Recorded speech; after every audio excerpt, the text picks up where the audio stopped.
Hey, out on the square, we have some help for making the most of the winter months when it comes to having fun outdoors. Yeah, a book called Easy Portland Outdoors is filled with adventures and events here in the city and up on the mountain. Author Teresa Bergen has experienced most of them, and she's here to share some of her picks along with her research assistant, as you call your dog, Rudy. Rudy. Teresa, let's start with the Turkey Trot happening on Thanksgiving. Yes, vegetarian event, and you need to come in costume. What else do you need to know? Well, it's good if you come in costume. The important thing really is dress warmly because it can be cold and sometimes icy, but it's really fun. It's an alternative to the turkey trots that go around a lot around the country on Thanksgiving, but this is a tofurkey trot for vegetarians, and the winners win tofurkey. And it happens where?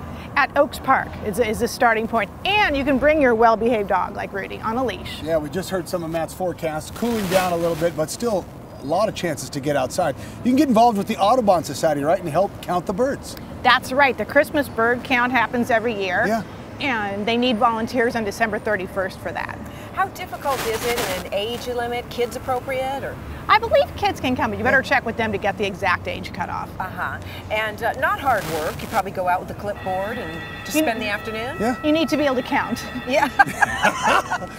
That's a skill set. And let's take us to the mountain now. You know, just some of the best that you've experienced up on Mount Hood with Rudy. Well, we love to snowshoe together. Snowshoe's really fun with the dog. And cross-country skiing is fun too. That's a little too much for me to keep a hold of him though. Yeah, good spot for snowshoeing is where? Oh, you know, we like to go by Twin Lake. You go to the Frog Lake Snow Park and then take the Twin Lake path.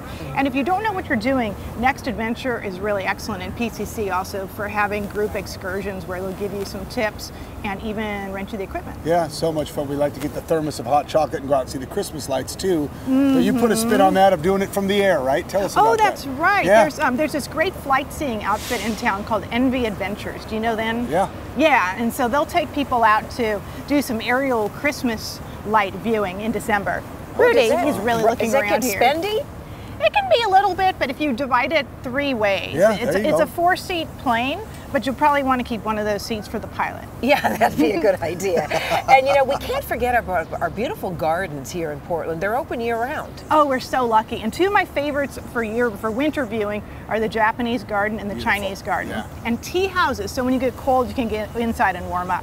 And then finally, talking about being cold real quickly, the polar plunge, right? If you get a chance, get too out and cold enjoy for that. most. Right, yeah. Fundraiser, Special Olympics. Yeah, perfect. Worthy cause. Thank you so much for coming by. Easy Portland Outdoors is the book, and it'll take you year-round, just not through the winter months, correct? That's right. Thank you so much for having me on the show, and happy Thanksgiving. You too.